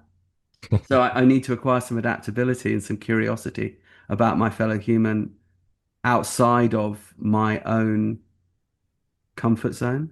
But Mm, if I try to push that comfort zone too quickly, sure, it will be traumatic. The whole point is to gradually expand it.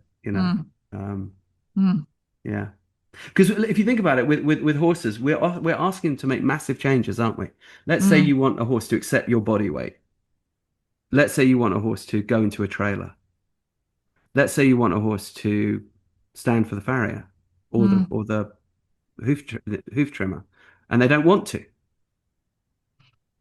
Let's say you're asking a foal just to accept your presence, or a young horse, right? You're asking this animal to go through this massive, massive change. So, what changes are you making? What challenges mm, and if you're not, like, are you learning another language, or are you putting yourself in situations where you do have to adapt? Because if you're not, what tools have you got really to offer the leadership to this other being who's definitely scared and freaked out, mm. but is trying very hard to get through that and get over it? If I say, well, I reject that thing because it makes me feel uncomfortable, but I'm going to make this horse feel uncomfortable to go into this trailer. Yeah, It's a bit of a double not very standard. fair, is it? But we often don't think that way. No. Mm, mm, I'm just thinking on that one a little bit more because I think the one thing that we tend to lack is a lot of self-compassion. Sure, sure. Well, self-compassion is not in our culture. no. No, true. Compassion is not in our culture. Not really. We're learning it better, and it creeps more into the culture over time. But, when I was a boy at school, we got beaten. Mm. Now, kids don't get beaten anymore. So that's progress, right? It's a good thing. Or when I was a boy in Leicestershire, just make him do it with the horse. Mm, So what does that mean? He's hit the horse. Well, people don't really do that as much anymore. I'm not saying no one does it, but they don't do it like they used to. no. Um, so things are getting better. Um, but of course, each time things get better, we notice how much more is needed. And self-compassion is a tricky one, because you can, it can be a seductive, dangerous slide into self-pity. And I know because I've been Yes. part of the movement of self-compassion, because I helped to coin the phrase. Um, so my ex and I in the 90s lived in California. She has written a best-selling book called Self-Compassion, and she's a professor of psychology at the University of Texas, or was, and she was doing her PhD, um, and um, we were meditating at a Buddhist sangha in Berkeley, as you do when you're a California hippie, in between going out to the hills in Orinda to exercise warm It baths. sounds great. Yeah, it was all right. And they kept coming up with this concept called self-love in Buddhism. And we realized, self-love is a tricky one in English because it sounds like conceit, doesn't translate well. So we're like, what are they actually trying to get at here? Well, the whole point about Buddhism is compassion. And what does compassion mean? Com in Latin, with, passion, to suffer. Now you can suffer in an ecstatic way that gives you pleasure, or you can suffer in a way that you could die from pain. But the word passion can cover both. So compassion, to suffer with. So if I have compassion for your suffering, I suffer with you.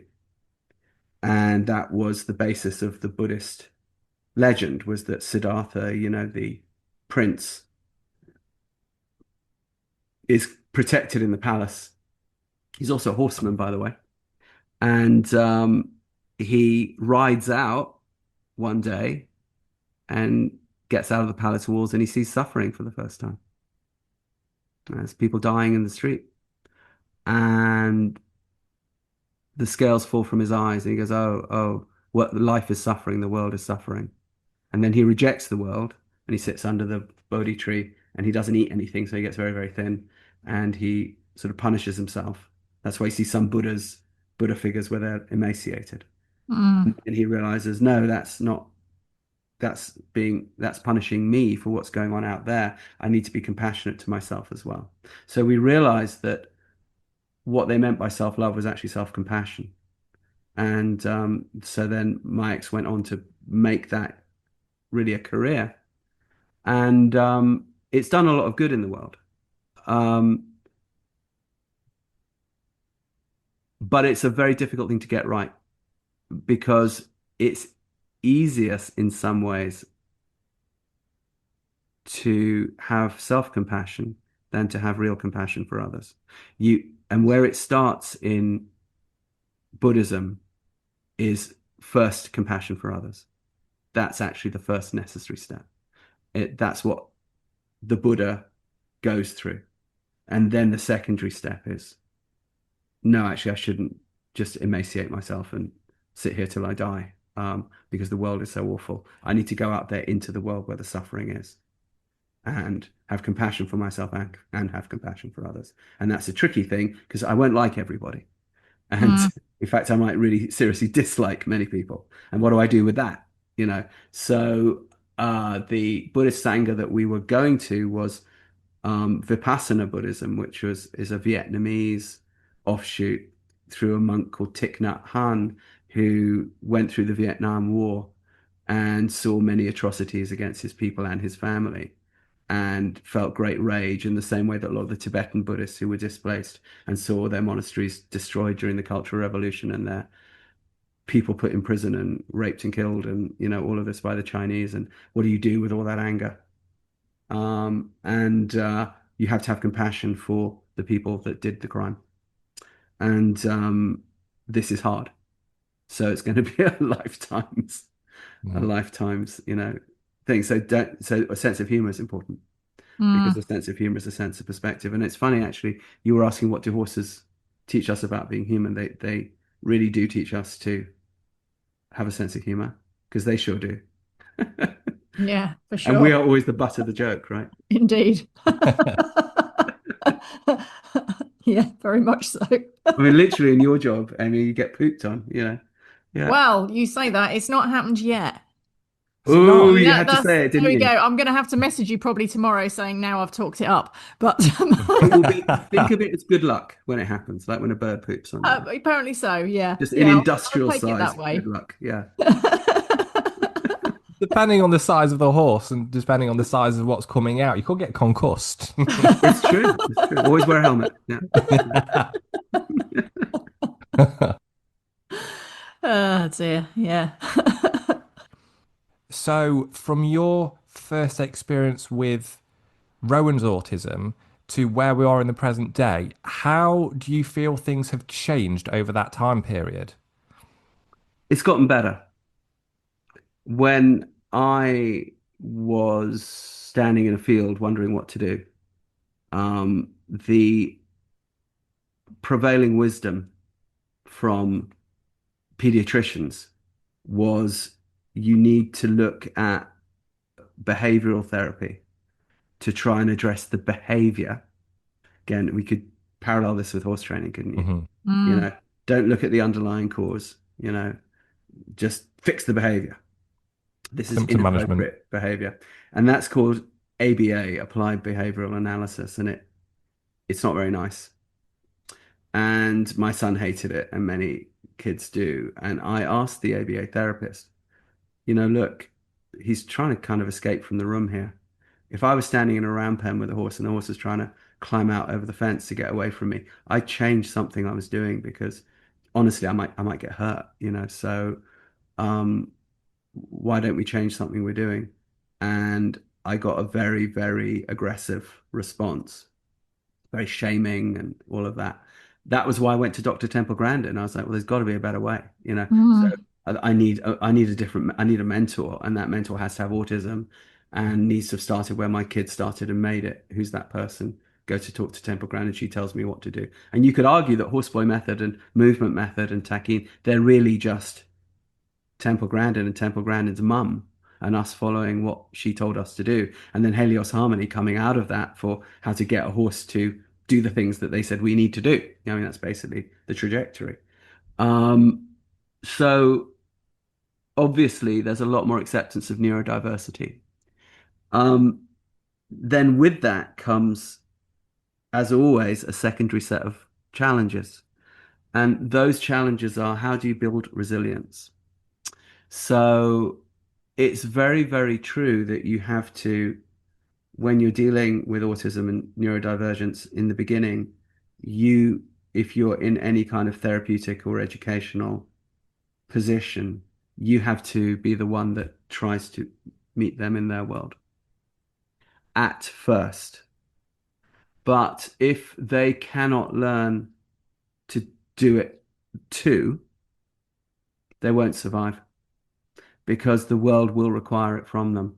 And it Mm. doesn't matter how compassionate of a society they live in, things can change. Or they might go outside that society and find people are very different. Um, or they just might end up limited to certain niches and miss some opportunities to fully engage in life. So then how do you teach resilience? Well, that can only come with a certain amount of bumps and bruises. And those are okay. Kids have to fall out of trees. Um, so the key to that, of course, is nature. We as humans don't have to make that happen to people. If you go out on planet Earth, it will just happen because of things like gravity. And then we learn how to deal with it. And that gives us resilience.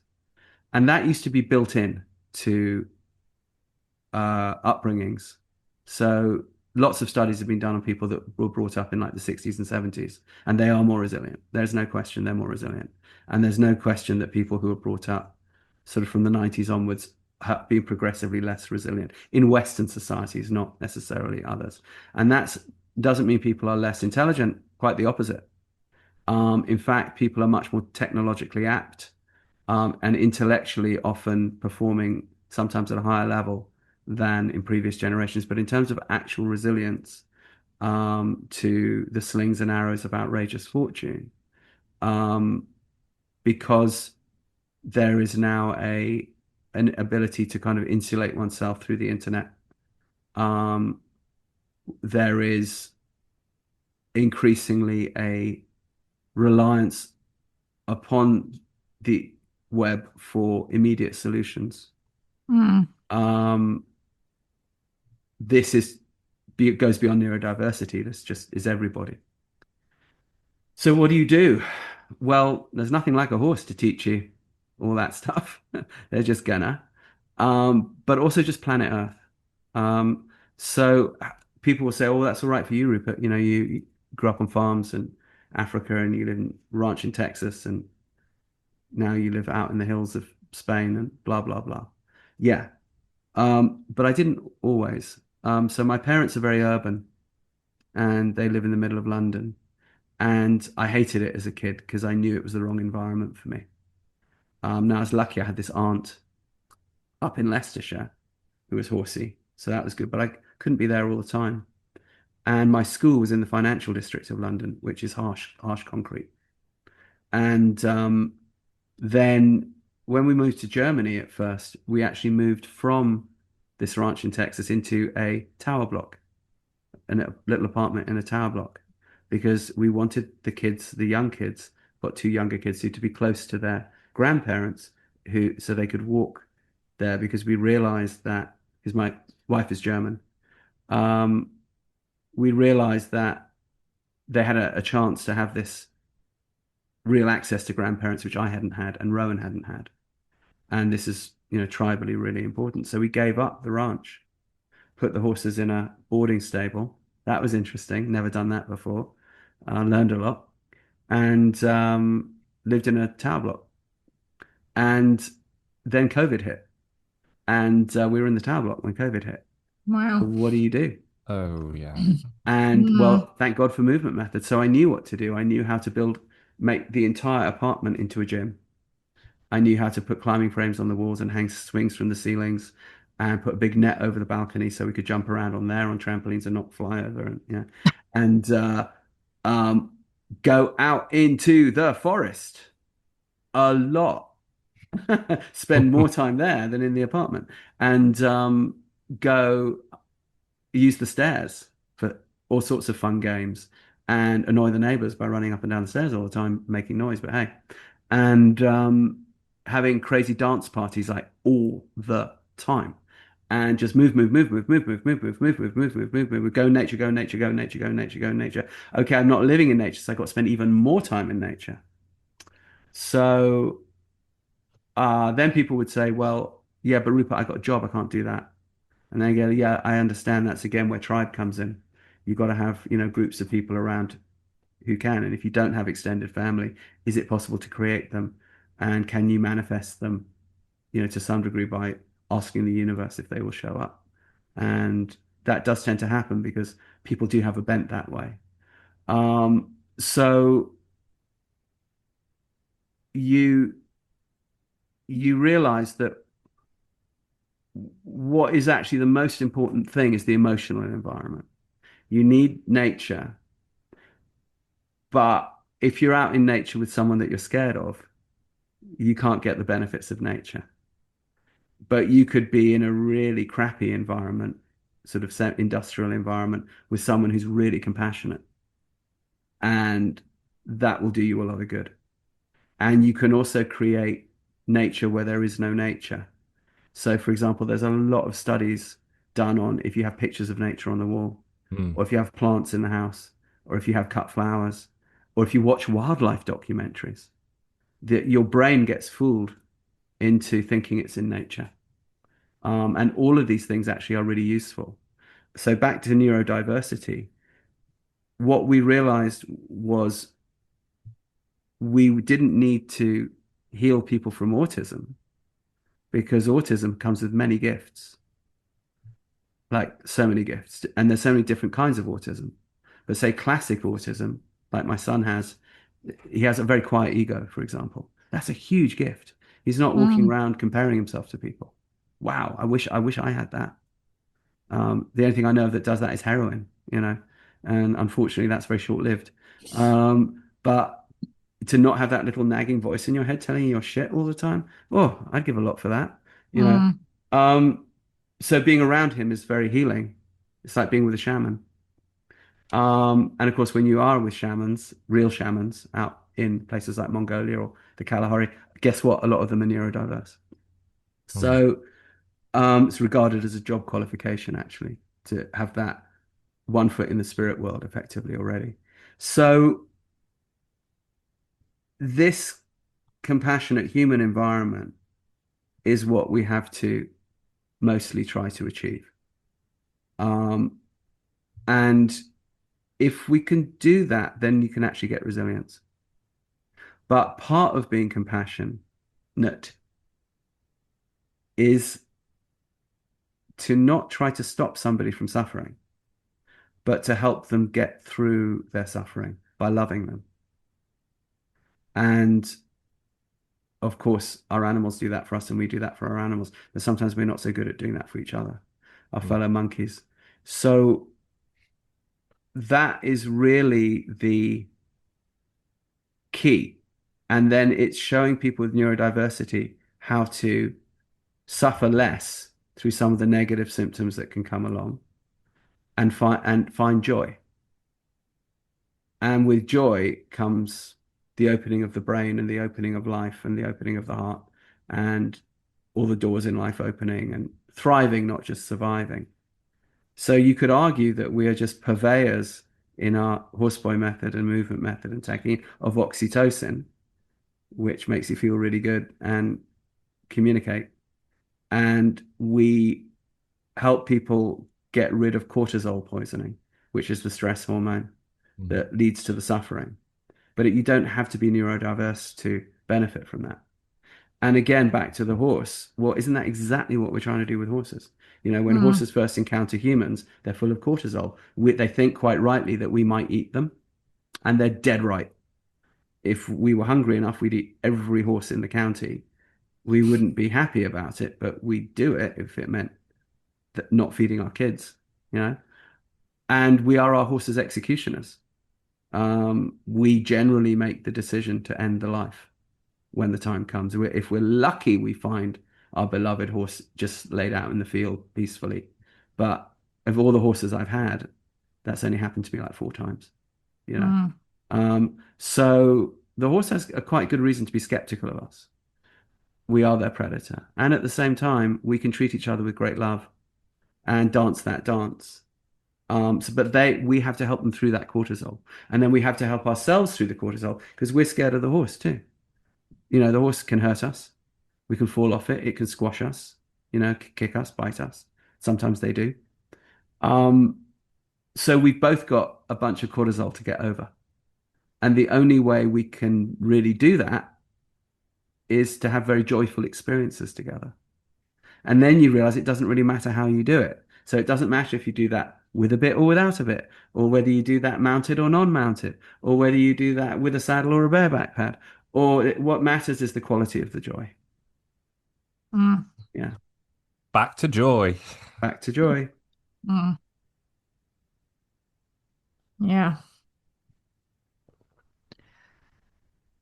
Well, I mean, I could carry on chatting to you for ages, but Yes. it's 2 hours has flown past.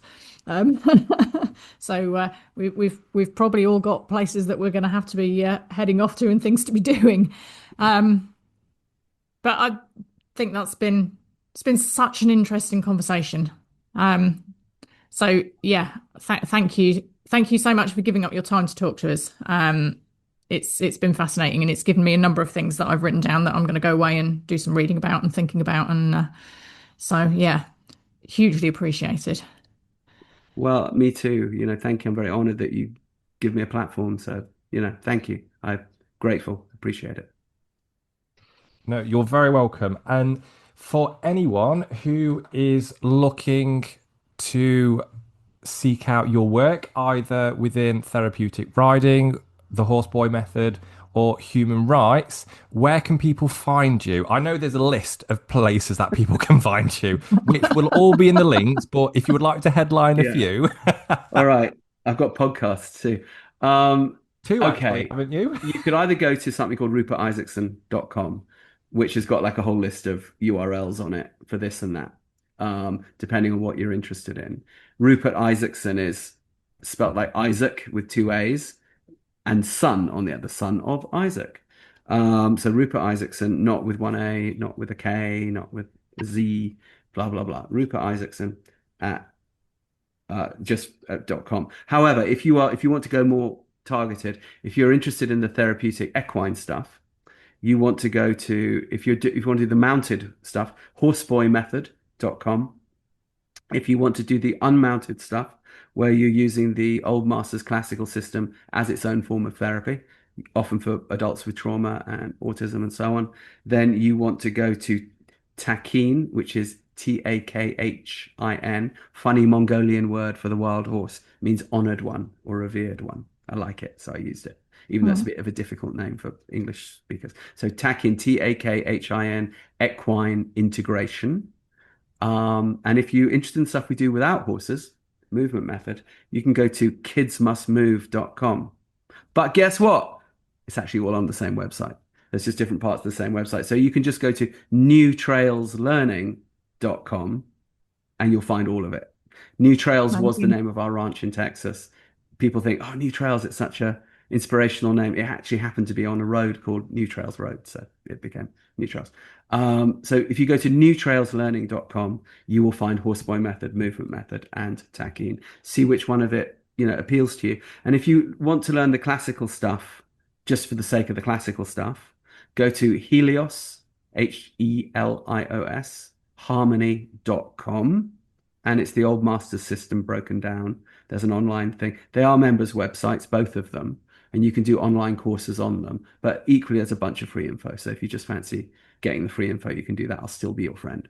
And we've got a couple of podcasts. We've got something called Equine Assisted World, where we talk to people who are in that, who do equine assisted work, and we look for the more cutting edge people doing it. Have great conversations. And they have something called Live Free, Ride Free, which is about nature and the mind, but has an equestrian bent. That sometimes we go off and we talk to interesting people like Craig Foster, who made my octopus teacher. That. Oh, wow. Yeah. Amazing. So anyone we find interesting, basically. Yeah. But we'd also have people like Linda Tellington-Jones on there, and just other great people. So just check out those interviews, and you can find it all on YouTube and stuff. So yeah, those are the plugs. Yeah. Amazing. Excellent. Amazing. All the links will be in the bio. So once again, Rupert, thank you so much. It's been an absolute pleasure. Well, likewise. Hope to see you in Leicestershire sometime. Well, that would be fabulous, wouldn't in July. Well, I might actually come and do a gig near Newark next year. Oh, really? Yeah. So we've been invited. So yeah, we'll. Well, there we go. If you do that, you should come along and. Yeah, that feels like an opportunity not to be missed. Yeah. Yeah. And if you feel like coming to the gig in Knighton in Shropshire, on the Welsh borders this July, feel free to come, be my guest. But I can send you the link and yeah. Thank you. No, that'd be cool. Yeah, thank you so much. Lovely. Right. Well, thank you all very much for listening. I'm sure that you've got just as much out of that as we have. And we'll look forward to speaking to you again in 2 weeks' time in the next episode. But until then, thank you very much. Thank you. Thanks for having me. Take care, guys. Cheers.